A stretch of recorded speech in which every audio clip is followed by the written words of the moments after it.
Harley-Davidson dealerships across the country are scrambling to unload 7 specific models, and the price cuts make it obvious.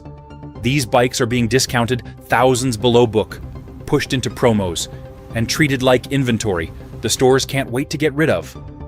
When dealers start dumping Harleys this aggressively, something deeper is going on, whether it's rider complaints, poor resale, or machines that never lived up to the badge. In this video, we're breaking down the 7 models Harley dealers are trying to dump as soon as possible, and why each one ended up on the chopping block. Stick around till the end, because number 1 is the biggest shock of all. Number 7. Harley-Davidson Roadster.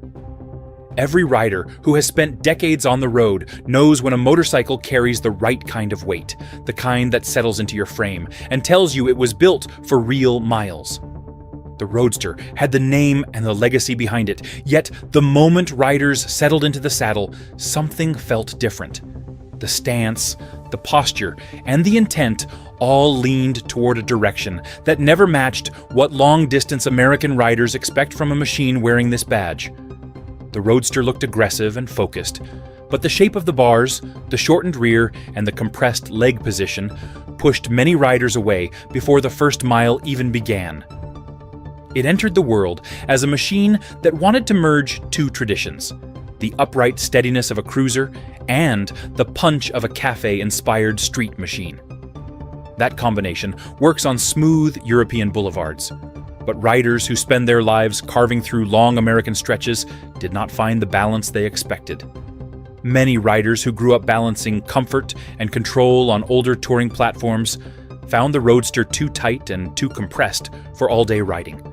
The spirit behind it aimed for renewed energy in the Sportster line, but the execution left experienced riders feeling like the machine was trying to be something it never fully embraced. There is also a cultural element. Riders who appreciate the deep history of the brand expect a motorcycle to speak through the road. They expect a machine that breathes, thumps, and settles into the body in a way that feels honest. The Roadster, with its sharper angles and forward push, spoke a different language. It brought a degree of performance that felt disconnected from the confidence and comfort older riders rely on. Even though it handled well in short bursts, the rhythm of the machine encouraged rides measured in minutes, not hours. The market reacted with a quiet hesitation, not because the Roadster lacked quality, but because it lacked a clear identity. It was not the natural step for riders moving up from smaller platforms, and it did not resonate with riders who had already built their lives around long days on heavy V-twin machines. Many admirers took a second look.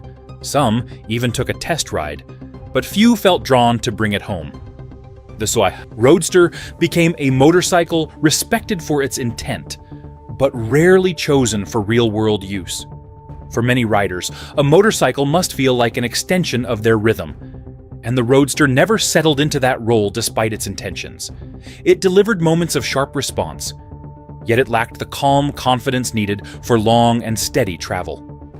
The Roadster uses a 1200 2 cubic centimeters engine, produces approximately 65 horsepower, creates 70.8 pound-feet of torque, carries a dual-disc anti-lock braking system, uses inverted front forks with twin rear shocks, holds a dry weight of 551 pounds, offers a seat height of 28.9 inches, and entered the market with a starting price of $11,499. This shift in purpose sets the stage for a motorcycle that struggled even more to earn long-term loyalty. Number 6.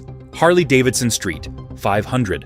For many riders who spent decades trusting the steady rhythm of heavier American machines, the Street 500 felt like a motorcycle searching for a place it never fully found. It entered the market with the promise of being a friendly first step into the world of riding. Yet it carried a feel that did not match the heritage so many riders held close. The light frame, the soft presence, and the subdued personality left seasoned riders wondering who this motorcycle was truly built for. It looked like a smaller doorway into the brand, but once the miles began, the experience felt more like a departure than an introduction. The Street 500 appeared during a moment when the industry wanted fresh riders and lower price points. On paper, the idea made sense, but experienced riders carry a memory of long-haul machines that breathe with every turn of the throttle.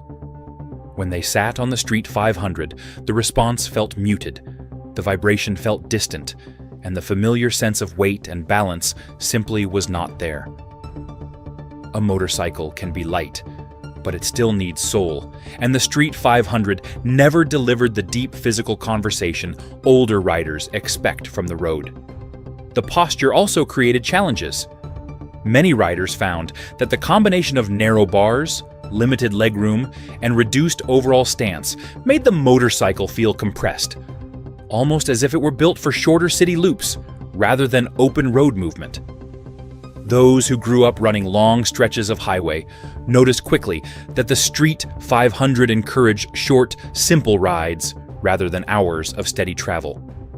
The motorcycle did not invite the kind of wandering that older riders value, and that difference shaped the way it was received across the community. Then there was the matter of identity. Riders who spent their lives around machines with unmistakable sound and presence felt disconnected from what the Street 500 offered.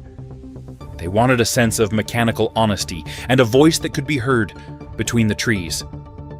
The Street 500 produced a quieter, smoother tone that may have suited newer riders, but it did not resonate with the crowd that built its miles on larger, heavier machines.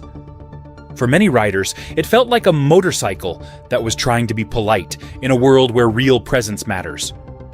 In riding circles, the Street 500 often became known as a motorcycle that did its job, but never sparked inspiration. It was reliable enough for short errands and new rider practice, yet it lacked the emotional pull that defines the bond many riders form with their machines. A motorcycle must feel like something you look back at when you walk away from it. The Street 500 rarely created that moment, and that absence shaped its future in the market. Riders respected its purpose, but they did not connect with it in a way that built long-term loyalty.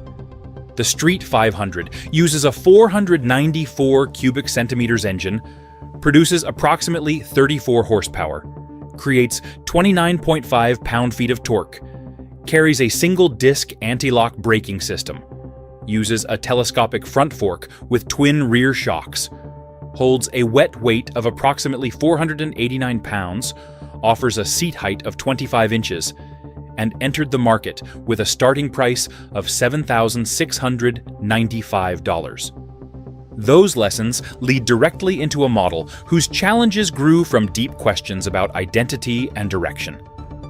If you're finding value in this breakdown, take a second to like the video and subscribe. Share your thoughts below, because riders with real miles bring insight no chart can match. Your voice helps shape every future deep dive we bring to this channel. Number 5. Harley-Davidson Street 750. Many riders who built their lives around long, steady miles know immediately when a motorcycle carries the kind of presence that feels ready for the road. The Street 750 arrived with the intention of giving newer riders an approachable way into the world of American cruisers. Yet, its character did not land the way many expected. The moment seasoned riders settled into the saddle, they sensed a machine that followed the right idea on paper, but lacked the depth and maturity they associated with true open road travel. It tried to bridge affordability with modern convenience, but in doing so, it left behind some of the qualities that longtime riders consider fundamental. The shape and balance of the Street 750 invited urban movement more than highway comfort. Many riders who were accustomed to stretching their legs across wide-open states found its cockpit tight and its overall stance somewhat compressed. The handlebars felt narrow, the foot controls sat higher than expected, and the riding posture encouraged a forward lean that did not blend well with all-day cruising. The motorcycle performed capably at low and medium speeds, yet older riders often remarked that it lacked the steady, planted stability that defines the machines they trust for long-distance travel. There was also a matter of voice and vibration. Riders who spent years listening to deep, pulsing tones from heavier engines found the smooth delivery of the Street 750 unfamiliar. Its sound carried a softer note, and while that characteristic offered simplicity for beginners, it created a sense of emotional distance for riders who enjoy a more pronounced mechanical rhythm. Many expected the motorcycle to feel more alive under throttle, but instead encountered a muted personality that did not stir the same confidence-experienced riders associate with traditional American cruisers. Those who took the Street 750 on short city rides often appreciated its predictable handling and manageable weight. However, the transition from city streets to longer routes revealed limitations. The motorcycle responded well within controlled environments, yet it lacked the authority many riders desire when merging onto fast-moving roads or maintaining steady speed across long stretches. Riders who remembered the strength of older mid-size machines felt the difference immediately. The Street 750 could complete the task, but did not inspire the sense of partnership older riders depend on when planning longer days in the saddle. Its place in the market became equally complicated.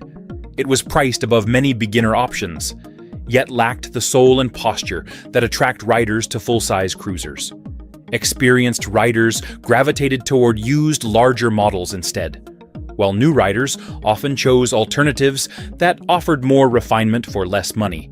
The Street 750 served a purpose, but it rarely sparked the loyalty that transforms a motorcycle into a long-term companion.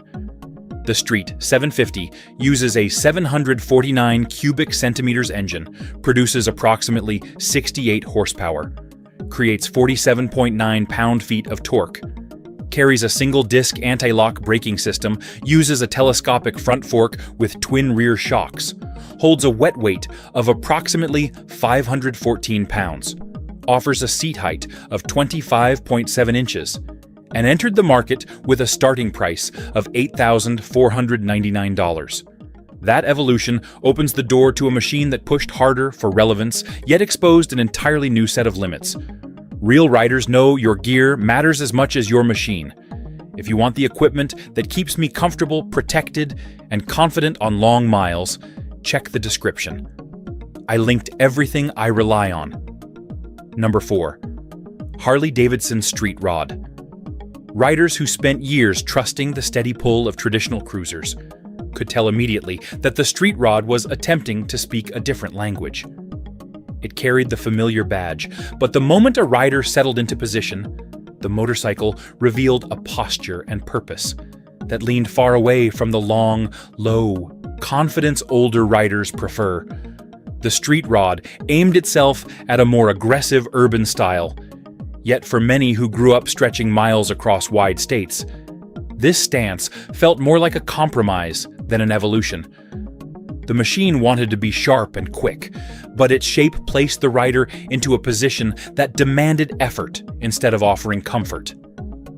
The Street Rod introduced a vision built around raised foot controls, firmer suspension, and a higher seat. These elements were designed to give the motorcycle a more athletic personality, but they also created a riding triangle that challenged riders who were accustomed to easy reach and relaxed legroom. The bars sat close, the pegs placed the knees high, and the seat pushed the rider forward whether they wanted it or not. Those ergonomic choices made sense for short sprints through traffic, yet they felt unnatural for riders who measure a good motorcycle by how it behaves after hours in the saddle. The Street Rod always seemed to prioritize tight corners over long highways, and that difference shaped the way experienced riders responded to it. Many riders appreciated the improved handling, noting that the Street Rod reacted more quickly than its siblings at lower speeds. Still, the motorcycle carried a feeling of tension, as though it was always urging the rider to stay alert rather than settle in. Riders who came from models known for their steady composure felt that the Street Rod demanded too much energy for too little reward. It behaved like a machine built for a different environment entirely, one where smooth pavement and short routes dominated the landscape. For riders who lived through decades of cross-country movement, the Street Rod simply lacked the calm center they expected from an American cruiser. Its overall personality also created a divide. Some riders valued the sharper look, but many felt the styling drifted toward a direction that did not reflect the history of the badge. The compact frame and angular lines hinted at a motorcycle caught between identities. Those who wanted a true sport machine looked elsewhere, and those who wanted a cruiser felt the Street Rod leaned too far from tradition. That uncertain identity left the motorcycle standing alone, respected by a few but rarely chosen by riders who wanted a machine that felt familiar the moment they touched the grips. Despite that, the Street Rod offered real capability, though capability alone does not guarantee connection. The machine performed well in tight environments, yet most riders never found the deeper bond required to carry it into years of ownership. For many, a motorcycle must feel like a partner, not a test. And the Street Rod remained a motorcycle that needed justification rather than one that inspired confidence. The Street Rod uses a 749 cubic centimeters engine, produces approximately 70 horsepower, creates 48 pound-feet of torque, carries a dual-disc anti-lock braking system, uses inverted front forks with piggyback rear shocks, holds a wet weight of 516 pounds, offers an unladen seat height of 30.1 inches, and entered the market with a starting price of $8,699. This contrast leads into a model whose ambition was bold, yet whose execution left many riders standing at a distance. Number 3. Harley-Davidson FXDR 114. Riders who value steady power and long-mile confidence recognized immediately that the FXDR carried intentions that did not fully align with the core expectations many held for a serious cruiser. The motorcycle introduced a bold silhouette with stretched lines and a forward-driving stance. Yet that design signaled a riding experience built more for brief demonstrations than sustained movement. Older riders often sensed an imbalance between the dramatic exterior and the practical realities of roads that demand comfort, balance, and the ability to remain settled hour after hour. Many riders who tested the FXDR noticed quickly that its ergonomics leaned heavily toward an aggressive forward reach. The wide bars, extended controls, and firm stance positioned the rider in a way that limited natural movement during longer trips. Riders accustomed to cruising with relaxed shoulders and a planted spine found the motorcycle urged a posture that invited fatigue earlier than expected. This difference mattered because long-mile travel requires a steady union between machine and rider, and the FXDR often introduced tension where comfort should have existed. The visual presence of the FXDR drew admiration from riders who appreciated muscular designs. Yet, appearance alone did not create the partnership necessary for sustained use. The motorcycle emphasized straight-line power, but its massive rear tire and weight distribution made low-speed handling feel heavier than anticipated. Many riders reported that tight turns, parking lot maneuvers, and uneven roads required additional focus. While the motorcycle delivered strong acceleration, the overall experience left some riders feeling that the machine prioritized style statements over the calm authority required for long distances. There was also the matter of purpose. Riders who spent decades relying on cruisers that balanced strength with versatility found the FXDR limited in comfort and range. It handled short, energetic rides well, but seldom encouraged the kind of travel long-term riders value. Over time, many concluded it carried strong intentions, yet never aligned with their priorities. They respected its power and bold profile, but the motorcycle lacked the predictability and endurance required for true partnership. It became admired for appearance rather than trusted for long, demanding days on open roads. The FXDR 114 uses a 1,868 cubic centimeters engine, produces approximately 90 horsepower, creates 118 pound-feet of torque, carries a dual-disc anti-lock braking system, uses inverted front forks with a monoshock rear suspension, holds a dry weight of 637 pounds, offers a seat height of 27.7 inches, and entered the market with a starting price of $21,349. That imbalance sets the path toward a motorcycle built for spectacle, yet rarely chosen for real miles. If you want straight, honest analysis without corporate spin, make sure you subscribe. Every week, we uncover the stories behind the machines and how they affect riders who actually live on the road. Stay connected, because the next chapters matter more than ever. Number 2. Harley-Davidson V-Rod. When riders think back on the machines that carried them across long highways and quiet back roads, they remember motorcycles that spoke through the frame with a steady rhythm and a familiar pulse. The V-Rod arrived with a different kind of heartbeat. It carried a modern edge and a smoother tone that never fully settled into the expectations older riders held for a true long-haul companion. Many respected its speed, its engineering, and its willingness to rev, yet those qualities often felt distant from the grounded character riders trusted for real mileage. The V-Rod stood as a bold attempt to move in a new direction, but that direction did not always align with the values shaped by decades of riding tradition. Riders who tried the V-Rod noticed immediately that its power delivery felt more like a high-performance street machine than a relaxed cruiser built for long stretches of steady travel.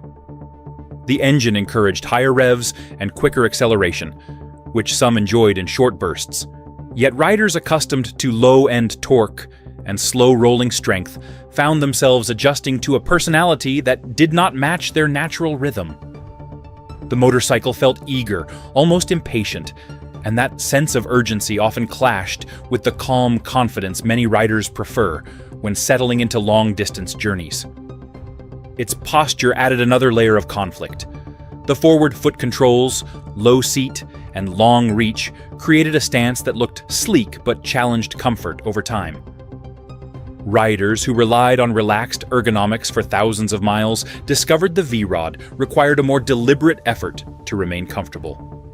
The riding triangle positioned the body closer to a performance machine than a road-focused cruiser, and while it suited spirited rides, it did not always support the endurance older riders rely upon.